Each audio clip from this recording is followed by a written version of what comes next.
시청자 여러분 안녕하십니까? 지방자치의 생생한 소식을 전하는 KLN 뉴스입니다. 첫 소식입니다. 오는 28일 김영란법 시행을 앞두고 백화점 상품권 판매가 크게 늘고 있습니다.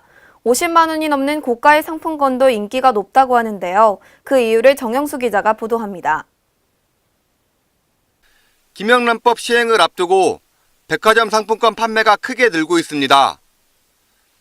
지난 31일 백화점 매장에서는 7월과 8월 상품권 매출이 크게 올랐을 뿐만 아니라 의외로 50만 원권 같은 고액권의 판매도 늘었습니다.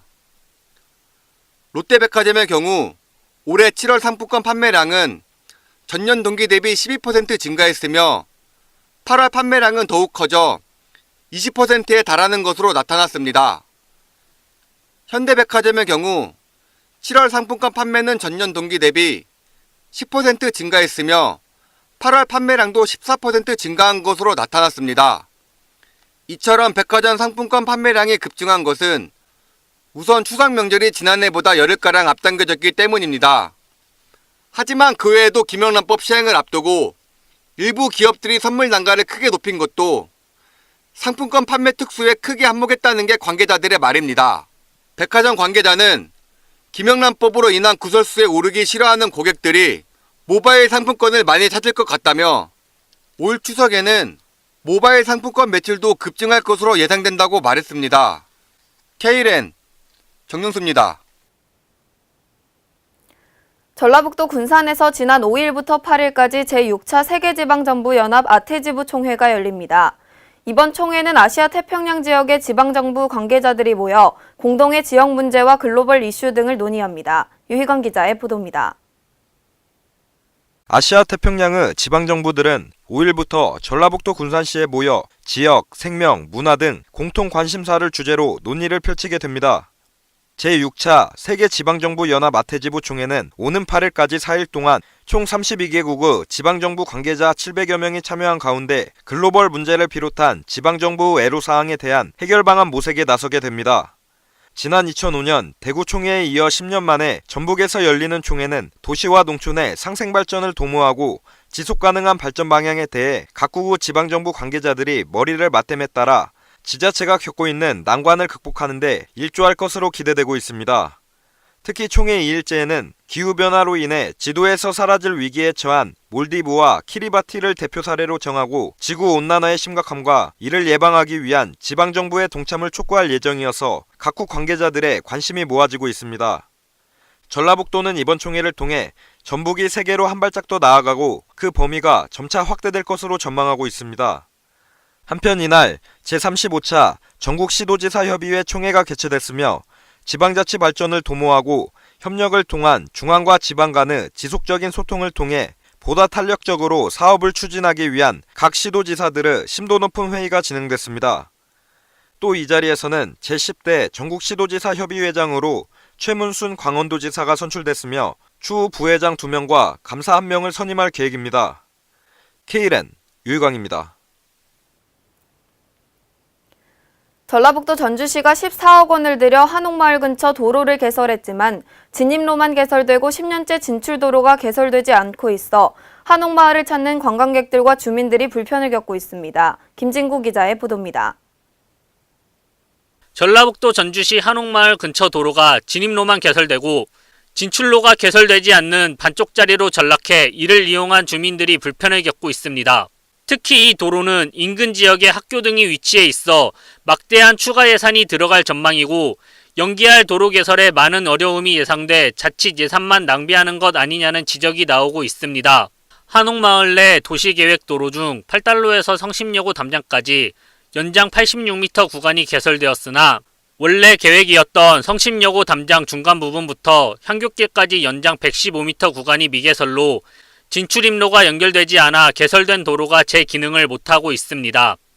이 도로는 진입로가 개설되어 들어갈 수는 있으나 진출도로가 없어 좁은 골목을 통해서 겨우 차 한 대만 빠져나갈 수 있습니다. 14억 원을 들여서 도로를 개설했으나 반쪽짜리 도로가 됐고 결국은 불법 주차 차량들의 주차장이 돼버렸습니다. 당초 이 도로는 한옥마을 내 밀려드는 교통량 분산을 위해 추진했고 예산이 책정됐습니다. 하지만 진입로가 개설되고 본래 목적인 진출도로의 공사가 시작되지도 않은 반쪽짜리 개설로 목적의 효과는 보지 못하고 14억 원의 예산이 낭비되기만 했습니다. 허승복 전주시의원은 진입은 가능한데 진출이 불가능한 도로가 무슨 도로냐며 하루빨리 도로가 개설돼야 할 것이라고 촉구했습니다. 김승수 전주시장은 미개설된 구간의 도로 개설을 위해서는 14억 원의 예산이 소요된다. 우선순위를 판단하여 조속한 시일 내 도로 개설이 이루어질 수 있도록 최선을 다하겠다고 말했습니다. KLN 김진구입니다.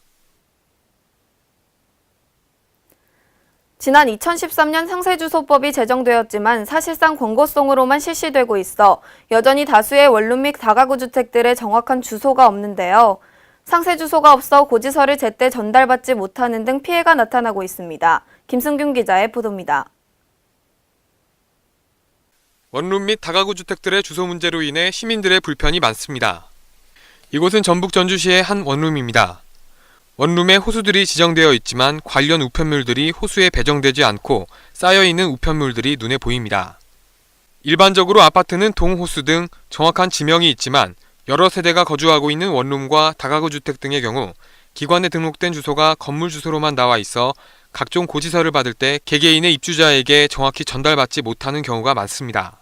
제가 모르는 고지서가 와 있길래 이런 뭔가 해서 보니까 기간이 지났더라고요. 결국 추가로 벌금을 내고 말았죠. 어이가 없는데 이런 부분 가지고 시청에 연락을 해도 상대 주소 이런 거 등록하라는 식으로만 이야기를 하고 별도로 해결을 해주는 경우는 없더라고요. 이렇게 전달받지 못한 고지서들이 납부기간을 넘겨 과태료가 부과되거나 면허 정지 같은 불이익으로 이어지고 있는 상황입니다.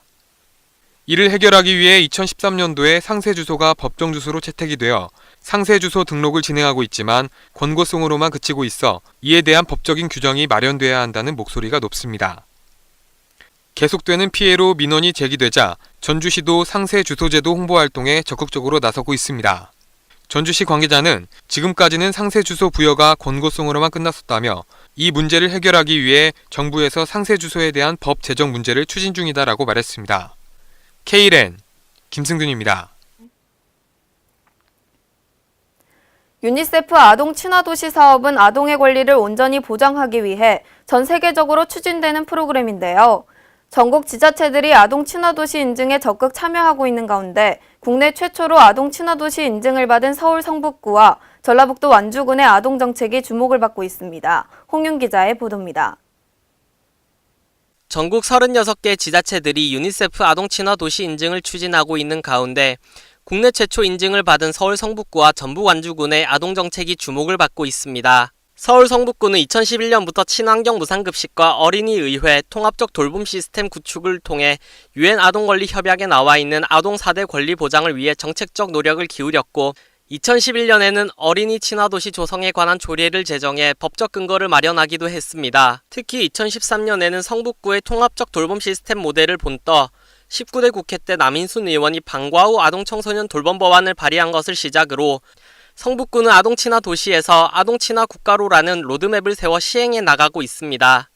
전북 완주군은 대중교통 이용이 어려운 학생들을 대상으로 통학택시를 운행하고 로컬푸드를 활용해 친환경 급식을 제공했습니다.